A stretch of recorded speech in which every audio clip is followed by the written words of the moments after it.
Hello ನಮಸ್ಕಾರ ಸ್ನೇಹಿತರೆ, ನಾನು ನಿಮ್ಮ ಪ್ರೀತಿಯ ಶ್ರೀಕಾಂತ್. ಇವತ್ತಿನ ದಿನ ಮುಂದೆ ಬರುವಂಥ ವಿಲೇಜ್ ಅಕೌಂಟ್ ಎಕ್ಸಾಮ್ ಆಗಲಿ, PDO, HSTR, GPSTR ಯಾವುದೇ ಸ್ಪರ್ಧಾತ್ಮಕ ಪರೀಕ್ಷೆ ಬರೀರಿ, ಅದರಲ್ಲಿ ಸಾಮಾನ್ಯ ಕನ್ನಡದಿಂದ ಪ್ರಶ್ನೆ ಕೇಳ್ತಾ ಬರ್ತಾರೆ. ಇವತ್ತಿನ ವಿಡಿಯೋ ಭಾಳ ಇಂಪಾರ್ಟೆಂಟ್ ಇದೆ, ಯಾಕಂದರೆ ಪ್ರಮುಖ ಪ್ರಶ್ನೆಗಳ ಬಗ್ಗೆ ಚರ್ಚೆ ಮಾಡ್ತೀನಿ. ದಯವಿಟ್ಟು ಯಾರು ವಿಡಿಯೋನ ಸ್ಕಿಪ್ ಮಾಡದೆ ಕೊನೆವರೆಗೂ ನೋಡಿ. ಮೊದಲನೇ ಪ್ರಶ್ನೆ ನೋಡ್ರಿ, ಕರ್ನಾಟಕದ ಕಬೀರ ಎಂದು ಯಾರನ್ನು ಕರೆಯುತ್ತಾರೆ? ನೋಡ್ರಿ, ಈ ಕ್ವಶನ್ ಅಂತೂ ಭಾಳ ಎಕ್ಸಾಮಲ್ಲಿ ಕ್ವಶನ್ ಕೇಳಿದ್ದಾನೆ. ನೋಡ್ರಿ, ಕರ್ನಾಟಕದ ಕಬೀರ ಎಂದು ಯಾರನ್ನು ಕರೆಯುತ್ತಾರೆ ಅಂತ ಕ್ವಶನ್ ಆಗ್ತಿದೆ. ನಿಮಗೆ ಆನ್ಸರ್ ಗೊತ್ತಿದೆ ಕಮೆಂಟ್ ಬಾಕ್ಸಲ್ಲಿ ಕಮೆಂಟ್ ಮಾಡಿ. ಆಪ್ಷನ್ ನೋಡಿ, ಪುರಂದರದಾಸ, ಕನಕದಾಸ, ಶಿಶುನಾಳ ಶರೀಫ, ವ್ಯಾಸರಾಯರು. ನೋಡಿರಿ, ಕರ್ನಾಟಕದ ಕಬೀರ ಎಂದು ಭಾಳ ಸಲ ಎಕ್ಸಾಮಲ್ಲಿ ಕ್ವಶನ್ ಕೇಳಿದ್ದಾನೆ. ಗ್ರೂಪ್ ಸಿ ಆಗಿದೆ, FD ಎಲ್ಲ ಪರೀಕ್ಷೆ ಕ್ವಶನ್ ಕೇಳಿದ್ದಾನೆ. ಕರ್ನಾಟಕದ ಕಬೀರ ಕಮೆಂಟ್ ಮಾಡಿರಿ. ನೋಡಿರಿ, ಇದಕ್ಕೆ ಸರಿಯಾದ ಉತ್ತರ ಅಂದರೆ ಶಿಶುನಾಳ ಶರೀಫ. ನೋಡಿರಿ, ಶಿಶುನಾಳ ಶರೀಫ ನಾವು ಕರ್ನಾಟಕದ ಕಬೀರ ಅಂತ ಕರಿತೀವಿ. ಭಾಳ ಎಕ್ಸಾಮಲ್ಲಿ ಕ್ವಶನ್ ಕೇಳಿದ್ದಾನೆ.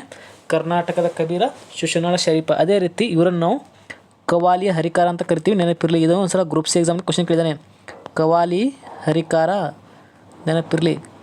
ಕವಾಲಿ ಹರಿಕಾರ ಯಾರಂತ ಕ್ವಶನ್ ಕೇಳಿದೆ, ಅದು ಶಿಶುನಾಳ ಶರೀಫ, ಕರ್ನಾಟಕದ ಕಬೀರ. ಅದೇ ರೀತಿ ಒಂದು ಕ್ವಶನ್ ಕೇಳ್ತಾ ಬರ್ತಾನೆ, ಶಿಶುನಾಳ ಶರೀಫರ ಗುರು. ನೋಡಿರಿ, ಇವರ ಗುರು ಅದರಲ್ಲ, ಇವರು ಗುರು ಗೋವಿಂದ ಭಟ್ಟರು, ನೆನಪಿರಲಿ. ಗುರು ಗೋವಿಂದ ಭಟ್ಟರು, ನೆನಪಿರಲಿ. ಎಕ್ಸಾಮಲ್ಲಿ ಕ್ವಶನ್ ಕೇಳ್ತಾ ಬರ್ತಾನೆ. ಶಿಶುನಾಳ ಶರೀಫರ ಗುರು ಯಾರಂತ ಕ್ವಶನ್ ಕೇಳಿದೆ, ಅದು ಗೋವಿಂದ ಭಟ್ಟರು, ಕರ್ನಾಟಕದ ಕಬೀರ ಶಿಶುನಾಳ ಶರೀಫ. ಇವರು ನಾವು ಕವಾಲಿಯ ಹರಿಕಾರ ಅಂತ ಕರಿತೀವಿ. ಇಷ್ಟೆಲ್ಲ ವಿಚಾರ ತಿಳ್ಕೊಂಡ್ರೆ ಸಾಕು. ಅದೇ ರೀತಿ ಇಲ್ಲಿ ಪುರಂದರದಾಸರಲ್ಲ, ಇವರು ನಾವು ಕರ್ನಾಟಕದ ಸಂಗೀತ ಪಿತಾಮಹ ಅಂತ ಕರಿತೀವಿ, ನೆನಪಿರಲಿ. ಇದು ಕೂಡ ಕ್ವಶನ್ ಆಗಿದೆ. ಕರ್ನಾಟಕ ಸಂಗೀತ ಪಿತಾಮಹ. ನೋಡಿರಿ, ಕರ್ನಾಟಕ ಸಂಗೀತ ಪಿತಾಮಹ ಶಿಶುನಾಳ ಪುರಂದರದಾಸರು, ನೆನಪಿರಲಿ. ಕರ್ನಾಟಕದ ಕಬೀರ ಶಿಶುನಾಳ ಶರೀಫರು. ಇಷ್ಟೆಲ್ಲ ವಿಚಾರ ತಿಳ್ಕೊಂಡ್ರೆ ಸಾಕು. ನಂತರ ನೋಡಿ ಸ್ನೇಹಿತರೆ, ಎರಡನೇ ಕ್ವಶನ್, ಕ್ರಿಯಾಪದದ ಮೂಲ ರೂಪ. ಕಮೆಂಟ್ ಮಾಡಿರಿ ಆನ್ಸರ್ ಗೊತ್ತಿದ್ರೆ.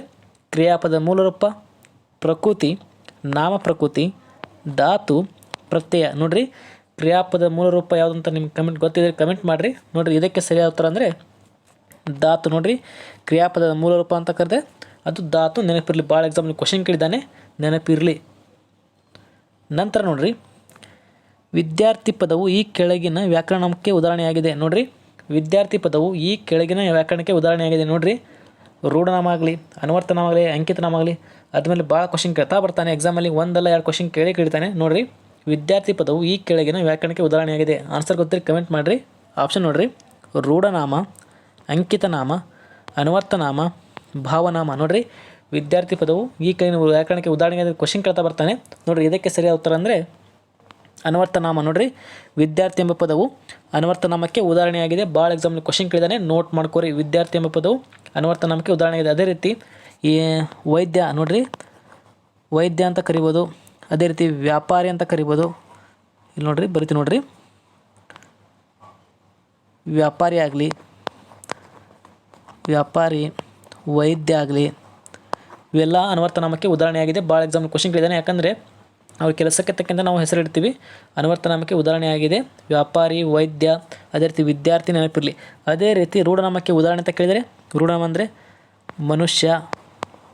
ನೋಡಿರಿ, ರೂಢನಾಮಕ್ಕೆ ಉದಾಹರಣೆ ಮನುಷ್ಯ, ಪರ್ವತ, ನಂತರ ಮರ. ಇಷ್ಟೆಲ್ಲ ಪದಗಳು ರೂಢನಾಮಕ್ಕೆ ಉದಾಹರಣೆಯಾಗಿದೆ, ನೆನಪಿರಲಿ. ಅಂಕಿತನಾಮಕ್ಕೆ ಉದಾಹರಣೆ ಅಂದರೆ ಎಕ್ಸಾಂಪಲ್ ನಮ್ಮ ಹೆಸರೇ ಆಗಲಿ, ರಾಜು ಅಂತ ಆಗಲಿ, ಹಾಗೆ ಎಕ್ಸಾಂಪಲ್ ಸಂತೋಷ್ ಅಂತ ಆಗಲಿ. ಇವೆಲ್ಲ ಅದಲ್ಲ ಅಂಕಿತನಾಮಕ್ಕೆ ಉದಾಹರಣೆ. ಯಾಕಂದರೆ ನಾವು ಅಂಕಿತನಾಮಕ್ಕೆ ಉದಾಹರಣೆ ಅಂತ ಕೇಳಿದರೆ ಹೆಸರಿಗೆ ತಕ್ಕಂತೆ ನಾವು ಕರಿತೀವಿ. ಅಂಕಿತನಾಮಕ್ಕೆ ರಾಜು ಆಗಲಿ, ಸಂತೋಷವಾಗಲಿ, ಇಷ್ಟೆಲ್ಲ ವಿಚಾರಗಳು ಅಂಕಿತನಾಮಕ್ಕೆ ನೆನಪಿರಲಿ, ಸಾಕು. ನಂತರ ನೋಡ್ರಿ, ಕಿಂಕರ ಪದದ ಅರ್ಥ. ನೋಡಿರಿ, ನಿಮಗೆ ಆನ್ಸರ್ ಗೊತ್ತಿದೆ ಕಮೆಂಟ್ ಮಾಡಿರಿ. ಕಿಂಕರ ಪದದ ಅರ್ಥ ಸೇವಕ, ಸೇನಾಧಿಪತಿ, ಮಂತ್ರಿ, ಮಗ.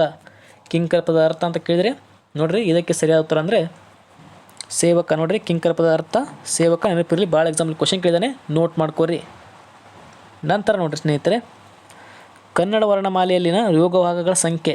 ನೋಡಿರಿ, ಕನ್ನಡ ವರ್ಣಮಾಲೆಯ ಯೋಗಗಳ ಸಂಖ್ಯೆ 13, 5, 9, 2. ನೋಡಿರಿ, ಕನ್ನಡ ವರ್ಣಮಾಲೆ ಯೋಗಗಳ ಸಂಖ್ಯೆ ಟೋಟಲ್ ಇರೋದು 2, ನೆನಪಿರಲಿ. ಯಾಕೆ ಒಂದು ವಿಸರ್ಗ, ಒಂದು ಅನುಸ್ವಾರ, ನೆನಪಿರಲಿ. ನಿಮ್ಗೆ ಗೊತ್ತಿರುತ್ತೆ, ಒಂದು ವಿಸರ್ಗ, ಒಂದು ಅನುಸ್ವಾರ, ನೆನಪಿರಲಿ. ಭಾಳ ಎಕ್ಸಾಂಪಲ್ ಕ್ವಶನ್ ಕೇಳಿದಾನೆ. ಕನ್ನಡ ವರ್ಣಮಾಲೆಯ ಯೋಗವಾಹಗಳ ಸಂಖ್ಯೆ ಅಂತ ಕೇಳಿದರೆ ಇದಕ್ಕೆ ಸರಿಯಾದ ಉತ್ತರ ಅಂದರೆ 2. ನೋಟ್ ಮಾಡ್ಕೋರಿ. ಎಕ್ಸಾಮಲ್ಲಿ ಕ್ವಶನ್ ಕೇಳಿದ್ದಾನೆ, ಭಾಳ ಎಕ್ಸಾಮಲ್ಲಿ ಕ್ವಶನ್ ಕೇಳಿದ್ದಾನೆ. ಯೋಗವಾಹಗಳು ಕನ್ನಡದಲ್ಲಿ 2, ಒಂದು ವಿಸರ್ಗ, ಇನ್ನೊಂದು ಅನುಸ್ವಾರ. ಇಷ್ಟೆಲ್ಲ ವಿಚಾರ ತಿಳ್ಕೊಂಡ್ರೆ ಸಾಕು. ನಂತರ ನೋಡಿ ಸ್ನೇಹಿತರೆ, ಅರ್ಜಿ ಪದವು ಕನ್ನಡಕ್ಕೆ ಈ ಭಾಷೆಯಿಂದ ಬಂದಿದೆ. ನೋಡಿರಿ, ನಾವು ಭಾಳ ಸಲ ಎಕ್ಸಾಮಲ್ಲಿ ಅರ್ಜಿ ಪದ ಭಾಳ ಎಕ್ಸಾಮಲ್ಲಿ ಕ್ವಶನ್ ಕೇಳಿದ್ದೇನೆ. ನಾವು ಹಾಗೂ ದಿನನಿತ್ಯದಲ್ಲೂ ಕೂಡ ಅದನ್ನು ಬಳಸ್ತೀವಿ. ಅರ್ಜಿ ಎಂಬ ಪದವು ಕನ್ನಡಕ್ಕೆ ಯಾವ ಭಾಷೆಯಿಂದ ಬಂದಿದೆ ಅಂತ ಭಾಳ ಎಕ್ಸಾಮಲ್ಲಿ ಕ್ವಶನ್ ಕೇಳಿದೆ. ಇದೊಂದು ಸಲ GPSR ಪರೀಕ್ಷೆಯಲ್ಲಿ ಕ್ವಶನ್ ಆಗಿದೆ. ನೋಡಿರಿ, GPSR ಪರೀಕ್ಷೆ ಇದೆಲ್ಲ ಟೀಚರ್ ಪೋಸ್ಟ್, ಅದರಲ್ಲಿ ಕ್ವಶನ್ ಆಗಿದೆ. ಅರ್ಜಿ ಪದವು ಯಾವ ಭಾಷೆಯ ಪದ ಅಂತ ಕ್ವಶನ್ ಕೇಳ್ತಾ ಬರ್ತಾನೆ. ಆಪ್ಷನ್ ನೋಡಿರಿ, ಇಂಗ್ಲೀಷ್, ಹಿಂದೂಸ್ತಾನಿ, ಪಾರ್ಸಿ, ಉರ್ದು. ನೋಡಿರಿ, ಅರ್ಜಿ ಪದ ಇದೆಲ್ಲ ಇದೊಂದು ಹಿಂದೂಸ್ತಾನಿ ಪದಕ್ಕೆ ಉದಾಹರಣೆಯಾಗಿದೆ. ಭಾಳ ಎಕ್ಸಾಮಲ್ಲಿ ಕ್ವಶನ್ ಕೇಳಿದ್ದಾನೆ. ಅರ್ಜಿ ಎಂಬ ಪದವು ಹಿಂದೂಸ್ತಾನಿ ಪದಕ್ಕೆ ಒಂದು ಉದಾಹರಣೆಯಾಗಿದೆ. ನೋಟ್ ಮಾಡ್ಕೋರಿ, ಯಾಕಂದರೆ ಭಾಳ ಎಕ್ಸಾಮಲ್ಲಿ ಕ್ವಶನ್ ಕೇಳಿದ್ದಾನೆ. ನಂತರ ನೋಡಿ ಸ್ನೇಹಿತರೆ, ಇವರು ಅಂಬಿಕಾತನಯ ದತ್ತ ಎಂಬ ಕಾವ್ಯನಾಮದಿಂದ ಪ್ರಸಿದ್ಧರು. ನೋಡಿರಿ, ಭಾಳ ಎಕ್ಸಾಮಲ್ಲಿ ಕ್ವಶನ್ ಕೇಳಿದ್ದಾನೆ. ಅಂಬಿಕಾತನಯ ದತ್ತ ಎಂಬ ಕಾವ್ಯನಾಮದಿಂದ ಪ್ರಸಿದ್ಧರಾದವರು GS ಶಿವರುದ್ರಪ್ಪ, ದ.ರಾ. ಬೇಂದ್ರೆ, ನರಸಿಂಹಾಚಾರ್ಯ, ವಿಕ್ರು ಗೋಕಾಕ್. ನೋಡಿರಿ, ಆನ್ಸರ್ ಗೊತ್ತಿರಿ ಕಮೆಂಟ್ ಮಾಡಿರಿ. ಇವರು ಅಂಬಿಕಾತನಯ ದತ್ತ ಎಂಬ ಕಾವ್ಯನಾಮದಿಂದ ಪ್ರಸಿದ್ಧರು. ನೋಡಿರಿ, ಇದಕ್ಕೆ ಸರಿಯಾದ ಉತ್ತರ ಅಂತ ಸ್ನೇಹಿತರೆ ದ.ರಾ. ಬೇಂದ್ರೆ. ನೋಡಿರಿ, ದ.ರಾ. ಬೇಂದ್ರೆ ಅವರ ಕಾವ್ಯನಾಮ ಅಂಬಿಕಾತನಯ ದತ್ತ. ನೆನಪಿರಲಿ, ಭಾಳ ಎಕ್ಸಾಮಲ್ಲಿ ಕ್ವಶನ್ ಕೇಳಿದ್ದಾನೆ. ಅಂಬಿಕಾತನಯ ದತ್ತ ಕಾವ್ಯನಾಮವನ್ನು ಹೊಂದಿದವರು ದ.ರಾ. Bendre, Dattatreya Ramachandra Bendre. Note ಮಾಡ್ಕೋರಿ.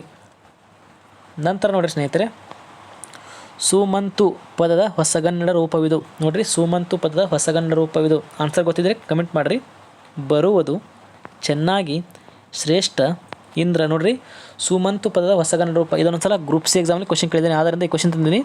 Group C ಪರೀಕ್ಷೆಯಲ್ಲಿ ಇದೇ ಕ್ವಶನ್ ಕೇಳಿದ್ದಾನೆ. ಸುಮಂತು ಪದದ ಹೊಸಗನ್ನಡ ರೂಪ.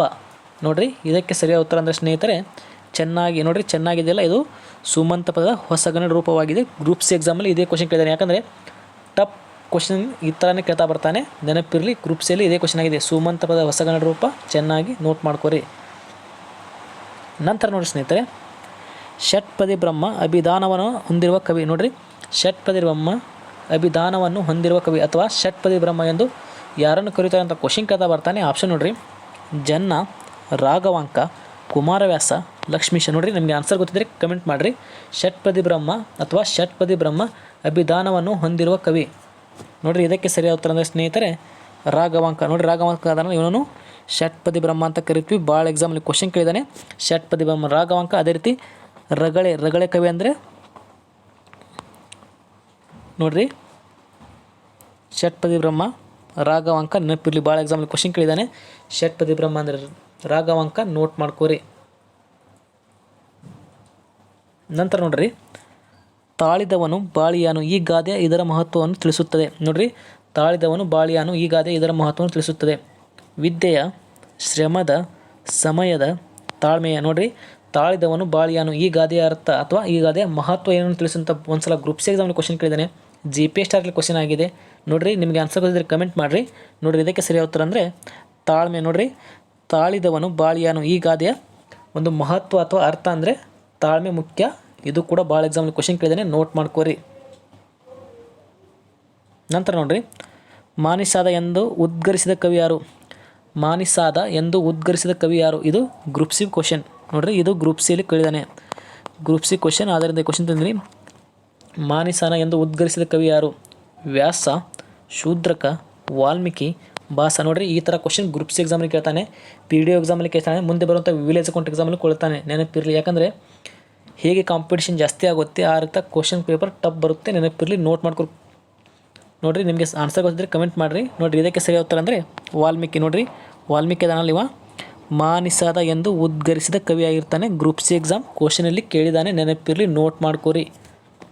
ನಂತರ ನೋಡಿ ಸ್ನೇಹಿತರೆ, ಅರಿಕೇಸರಿಯೊಂದಿಗೆ ಅರ್ಜುನನನ್ನು ಸಮೀಕರಿಸಿ ಅಥವಾ ಹೋಲಿಸಿ ರಚಿಸಲಾದ ಕಾವ್ಯ ಯಾವುದು? ನೋಡಿರಿ, ಅರಿಕೇಸರಿಯೊಂದಿಗೆ ಅರ್ಜುನನನ್ನು ಸಮೀಕರಿಸಿ ರಚಿಸಲಾದ ಕಾವ್ಯ ಯಾವುದು? ನೋಡಿರಿ, ಒಂದು ಸಲ KS ಪರೀಕ್ಷೆಯಲ್ಲಿ ಇದೇ ಕ್ವಶನ್ ಕೇಳಿದ್ದಾನೆ. ಇದನ್ನು ಕೇಳಿದ್ದಾನೆ KS ಪರೀಕ್ಷೆಯಲ್ಲಿ. ಯಾಕಂದರೆ KX ಪರೀಕ್ಷೆಯಲ್ಲಿ ಕೂಡ ಖಂಡದ ಮೇಲೆ ಕ್ವಶನ್ ಕೇಳ್ತಾ ಬರ್ತಾನೆ. ಇದು KS ಪ್ರಶ್ನೆ. ನೋಡಿರಿ, ಅರಿಕೇಸರಿಯೊಂದಿಗೆ ಅರ್ಜುನನನ್ನು ಸಮೀಕರಿಸಿ ರಚಿಸಲಾದ ಕಾವ್ಯ ಯಾವುದು? ಆಪ್ಷನ್ ನೋಡಿರಿ, ರಾಮದಾನ ಚರಿತೆ, ಶಿವಕುಮಾರ ಚರಿತೆ, ವಿಕ್ರಮಾರ್ಜುನ ವಿಜಯ, ಅಭಿನವ ದಶಕುಮಾರ ಚರಿತ. ನೋಡಿರಿ, ಇದು KS ಪ್ರಶ್ನೆಯಲ್ಲಿ ಕ್ವಶನ್ ಆಗಿದೆ. ನಿಮಗೆ ಆನ್ಸರ್ ಗೊತ್ತಿದ್ದರೆ ಕಮೆಂಟ್ ಮಾಡಿರಿ. ನೋಡಿರಿ, ಇದಕ್ಕೆ ಸರಿಯಾದ ಉತ್ತರ ಅಂದರೆ ವಿಕ್ರಮಾರ್ಜುನ ವಿಜಯ. ನೋಡಿರಿ, ವಿಕ್ರಮಾರ್ಜುನ ವಿಜಯದಲ್ಲ, ಇದು ಈ ಕಾವ್ಯದಲ್ಲಿ ಅಥವಾ ಇದನ್ನು ಪಂಪ ಭಾರತ ಅಂತ ಕರಿತೀವಿ. ನೆನಪಿರಲಿ, ವಿಕ್ರಮಾರ್ಜುನ ವಿಜಯ. ಇದಕ್ಕಿರುವ ಇನ್ನೊಂದು ಹೆಸರು ಅಂತ ಕೇಳ್ತಾನೆ, ಅದು ಪಂಪ ಭಾರತ. ನೆನಪಿರಲಿ. ನೋಡಿರಿ, ಈ ಕಾವ್ಯದಲ್ಲಿ ಅರಿಕೇಸರಿಯೊಂದಿಗೆ ಅರ್ಜುನನ್ನು ಸಮೀಕರಿಸಿ ರಚಿಸಲಾದ ಕಾವ್ಯವಾಗಿದೆ. ಹಾಗಾದರೆ ವಿಕ್ರಮಾರ್ಜುನ ವಿಜಯ ಅಥವಾ ಪಂಪ ಭಾರತವನ್ನು ರಚಿಸಿದ ಕವಿ ಯಾರಂತ ಕ್ವಶನ್ ಕೇಳ್ತಾ ಬರ್ತಾನೆ. ನೋಡಿರಿ ಇದಕ್ಕೆ ಸರಿಯಾದ ಉತ್ತರ ಅಂದರೆ ಪಂಪ. ನೋಡಿರಿ ಪಂಪಂದು ಪ್ರಸಿದ್ಧವಾದ ಕಾವ್ಯ ವಿಕ್ರಮಾರ್ಜುನ ವಿಜಯ ಅಥವಾ ಇನ್ನೊಂದು ಪಂಪ ಭಾರತ ಅಂತಲೂ ಕರೀತಾರೆ. ಇದು ಪಂಪದಲ್ಲ, ಅವನು ತನ್ನ ಕಾವ್ಯದಲ್ಲಿ ಹರಿಕೇಸರಿಯೊಂದಿಗೆ ಅರ್ಜುನನ್ನು ಸಮೀಕರಿಸಿ ಕಾವ್ಯ ರಚನೆ ಮಾಡ್ತಾನೆ. ಅದೇ ರೀತಿ ಪಂಪನಿಗೆ ಆಶ್ರಯ ನೀಡಿದ ದೊರೆ ಅಂತ ಕೇಳಿದರೆ ಅದು ಕೂಡ ಹರಿಕೇಸರಿ ಆಗಿರ್ತಾನೆ, ನೆನಪಿರಲಿ. ಅದು ಕೂಡ ಕ್ವಶನ್ ಆಗಿದೆ. ಪಂಪನಿಗೆ ಆಶ್ರಯ ನೀಡಿದ ದೊರೆ ಹರಿಕೇಸರಿ, ನೋಟ್ ಮಾಡ್ಕೋರಿ. ನಂತರ ನೋಡ್ರಿ ಸಾಂಗತ್ಯದ ಮೊದಲ ಕಾವ್ಯ ರಚನೆ ಮಾಡಿದವರು. ನೋಡ್ರಿ ಸಾಂಗತ್ಯದ ಮೊದಲ ಕಾವ್ಯ ರಚನೆ ಮಾಡಿದವರು, ಇದು ಗ್ರೂಪ್ ಸಿ ಕ್ವಶನ್ ಪ್ರಶ್ನೆ. ಕನಕದಾಸ, ದೇಪರಾಜ, ಕುವೆಂಪು, ಜನ್ನ. ನೋಡಿರಿ ನಿಮಗೆ ಆನ್ಸರ್ ಕೆಲವೊಬ್ಬರಿಗೆ ಇದರ ಬಗ್ಗೆ ಐಡಿಯಾನೇ ಇರೋದಿಲ್ಲ, ಆ ಥರ ಗ್ರೂಪ್ ಸಿ ಕ್ವಶನಲ್ಲಿ ಕೇಳ್ತಾನೆ. ನೋಡಿರಿ ಸಾಂಗತ್ಯದ ಮೊದಲ ಕಾವ್ಯ ರಚನೆ ಮಾಡಿದವರು, ನಿಮಗೆ ಆನ್ಸರ್ ಗೊತ್ತಿದ್ದರೆ ಕಮೆಂಟ್ ಮಾಡಿರಿ. ನೋಡಿರಿ ಇದಕ್ಕೆ ಸರಿಯಾದ ಉತ್ತರ ಅಂದರೆ ದೇಪರಾಜ. ನೋಡಿರಿ ದೇಪರಾಜ ಅಂದರೆ ಇವನು ಸಾಂಗತ್ಯದ ಮೊದಲ ಕಾವ್ಯವನ್ನು ರಚನೆ ಮಾಡ್ತಾನೆ. ಇದು ಕೂಡ ಭಾಳ ಎಕ್ಸಾಮಲ್ಲಿ ಕ್ವಶನ್ ಕೇಳಿದಾನೆ, ನೋಟ್ ಮಾಡ್ಕೋರಿ. ನಂತರ ನೋಡ್ರಿ ಮೊಟ್ಟ ಮೊದಲ ಹಳೆಗನ್ನಡ ವ್ಯಾಕರಣ ಕೃತಿ. ಇದಂತೂ ಭಾಳ ಎಕ್ಸಾಮಲ್ಲಿ ಕ್ವಶನ್ ಕೇಳಿದಾನೆ. PSI ಆಗಲಿ, FDA, KS ಎಲ್ಲ ಪರೀಕ್ಷೆ ಕ್ವಶನ್ ಕೇಳಿದಾನೆ. ಮೊಟ್ಟ ಮೊದಲ ಹಳೆಗನ್ನಡ ವ್ಯಾಕರಣ ಕೃತಿ ಭಾಷಾಭೂಷಣ, ಶಬ್ದಮಣಿ ದರ್ಪಣ, ಕವಿರಾಜ್ಯ ಮಾರ್ಗ, ಒಡ್ಡಾರಾಧನೆ. ನೋಡಿರಿ ನಿಮಗೆ ಆನ್ಸರ್ ಗೊತ್ತಿದ್ದರೆ ಕಮೆಂಟ್ ಮಾಡಿರಿ. ಮೊಟ್ಟ ಮೊದಲ ಹಳೆಗನ್ನಡ ವ್ಯಾಕರಣ ಕೃತಿ. ನೋಡಿರಿ ಇದಕ್ಕೆ ಸರಿಯಾದ ಉತ್ತರ ಅಂದರೆ ಶಬ್ದಮಣಿ ದರ್ಪಣ. ನೆನಪಿರಲಿ, ಇದು ನಮ್ಮ ಕನ್ನಡದ ಮೊದಲ ವ್ಯಾಕರಣ ಕೃತಿಯಾಗಿದೆ. ಇದನ್ನು ರಚನೆ ಮಾಡಿದವರು KC ರಾಜ. ನೆನಪಿರಲಿ, ಇದು ಕೂಡ ಕ್ವಶನ್ ಕೇಳ್ತಾ ಬರ್ತಾನೆ. ಶಬ್ದಮಣಿ ದರ್ಪಣ ಕೃತಿಯನ್ನು ಬರೆದವರು KC ರಾಜ, ನೆನಪಿರಲಿ. ಭಾಳ ಎಕ್ಸಾಮಲ್ಲಿ ಕ್ವಶನ್ ಕೇಳಿದಾನೆ. ಇದು ಕನ್ನಡದ ಮೊಟ್ಟ ಮೊದಲ ಹಳೆಗನ್ನಡ ವ್ಯಾಕರಣ ಕೃತಿಯಾಗಿದೆ. ಇಷ್ಟೆಲ್ಲ ವಿಚಾರ ತಿಳ್ಕೊಂಡ್ರೆ ಸಾಕು. ನಂತರ ನೋಡಿ ಸ್ನೇಹಿತರೆ, ಕನ್ನಡ ವಿಶ್ವವಿದ್ಯಾಲಯ ಕಂಡುಬರುವುದು. ನೋಡಿರಿ ವಿಶ್ವವಿದ್ಯಾಲಯ ಮೇಲೆ ಕೂಡ ಕ್ವಶನ್ ಕೇಳ್ತಾ ಬರ್ತಾನೆ.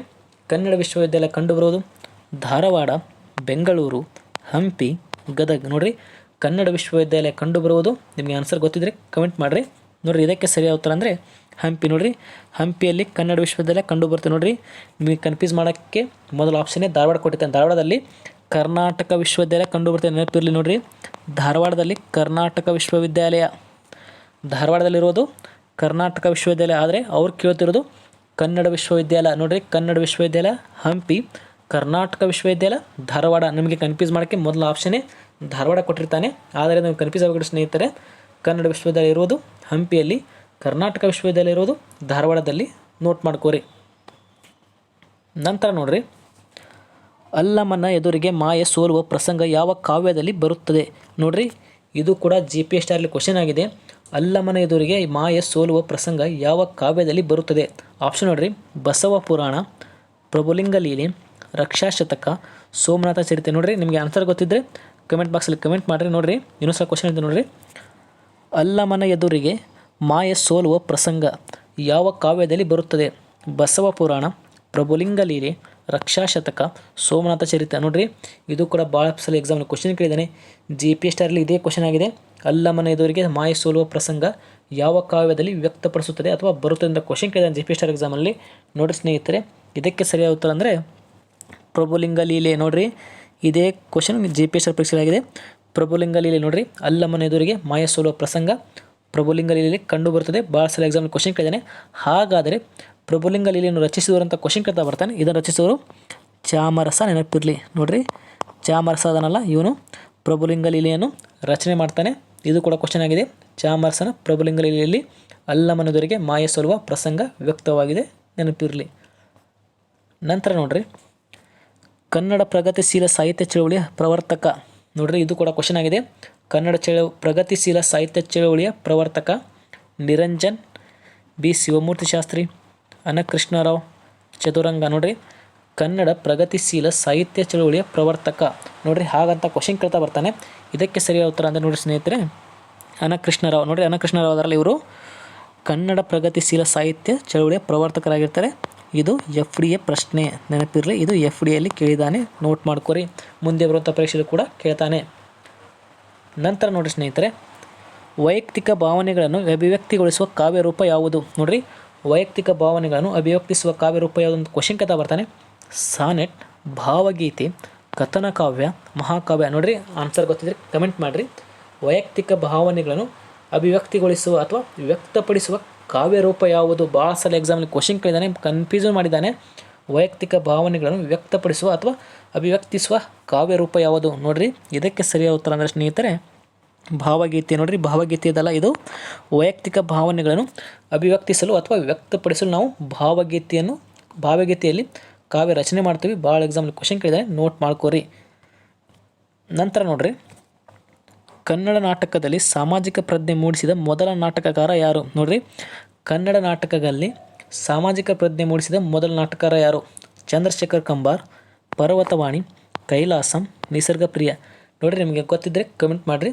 ಕನ್ನಡ ನಾಟಕದಲ್ಲಿ ಸಾಮಾಜಿಕ ಪ್ರಜ್ಞೆ ಮೂಡಿಸಿದ ಮೊದಲ ನಾಟಕಕಾರ ನೋಡಿರಿ, ಇದಕ್ಕೆ ಸರಿಯಾದ ಉತ್ತರ ಅಂದರೆ ಟಿ.ಪಿ. ಕೈಲಾಸಂ. ನೋಡಿರಿ, ಟಿ.ಪಿ. ಕೈಲಾಸಂ ಅದರಲ್ಲ, ಇವರು ಕನ್ನಡ ನಾಟಕದಲ್ಲಿ ಮೊದಲ ಬಾರಿಗೆ ಸಾಮಾಜಿಕ ಪ್ರಜ್ಞೆ ಮೂಡಿಸ್ತಾರೆ. ಇದು ಕೂಡ ಗ್ರೂಪ್ ಸಿ ಪ್ರಶ್ನೆ, ನೆನಪಿರಲಿ, ನೋಟ್ ಮಾಡ್ಕೋರಿ, ಎಕ್ಸಾಮಲ್ಲಿ ಕೇಳಿದ್ದಾನೆ. ಕನ್ನಡ ನಾಟಕದಲ್ಲಿ ಸಾಮಾಜಿಕ ಪ್ರಜ್ಞೆ ಮೂಡಿಸಿದ ಮೊದಲ ನಾಟಕಕಾರ ಕೈಲಾಸಂ, ನೋಟ್ ಮಾಡ್ಕೋರಿ.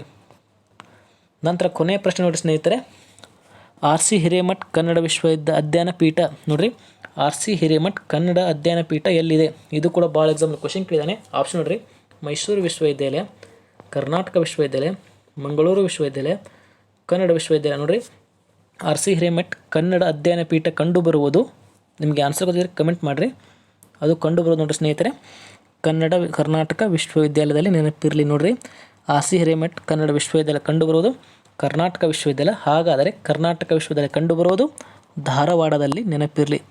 ಧಾರವಾಡ ಅಥವಾ ವಿದ್ಯಾಕಾಶ ಅಂತ ಕರಿತೀವಲ್ಲ ನಾವು, ಧಾರವಾಡಕ್ಕೆ, ಅಲ್ಲಿ ಆರ್.ಸಿ. ಹಿರೇಮಠ್ ಕನ್ನಡ ವಿಶ್ವವಿದ್ಯಾಲಯ ಅಥವಾ ಅಧ್ಯಯನ ಪೀಠ ಕಂಡುಬರುತ್ತದೆ. ಅದು ಕರ್ನಾಟಕ ವಿಶ್ವವಿದ್ಯಾಲಯದಲ್ಲಿ, ನೆನಪಿರಲಿ. ಇಷ್ಟೆಲ್ಲ ವಿಚಾರಗಳು ಸ್ನೇಹಿತರು ಕನ್ನಡ ಅಂತ ಬಂದಾಗ ನಾ ಹೇಳಿದ ಮಾಹಿತಿ ಭಾಳ ಇಂಪಾರ್ಟೆಂಟ್ ಇದೆ. ದಯವಿಟ್ಟು ಯಾರು ವಿಡಿಯೋನ ಸ್ಕಿಪ್ ಮಾಡಿದೆ ಹಾಗೆ ನೋಡಿ, ನಿಮ್ಮ ಸ್ನೇಹಿತರು ಕೂಡ ಶೇರ್ ಮಾಡಿ. ಹಾಗೆ ಯಾರು ನನ್ನ ಟೆಲಿಗ್ರಾಮ್ಗೆ ಜಾಯ್ನ್ ಆಗಿಲ್ಲ, ಡಿಸ್ಕ್ರಿಪ್ಷನ್ ಟೆಲಿಗ್ರಾಮ್ ಚಾನಲ್ ಲಿಂಕ್ ಇರುತ್ತೆ, ಜಾಯ್ನ್ ಆಗಿ. ಯಾರು ನನ್ನ ಚಾನಲ್ ಸಬ್ಸ್ಕ್ರೈಬ್ ಮಾಡಿಲ್ಲ, ದಯವಿಟ್ಟು ಸಬ್ಸ್ಕ್ರೈಬ್ ಮಾಡಿ, ಲೈಕ್ ಮಾಡಿ, ನಿಮ್ಮ ಸ್ನೇಹಿತರು ಕೂಡ ಶೇರ್ ಮಾಡಿ. ಮತ್ತೆ ಮುಂದಿನ ತರಗತಿಯಲ್ಲಿ ಸಿಗೋಣ. ಎಲ್ಲರಿಗೂ ಧನ್ಯವಾದಗಳು.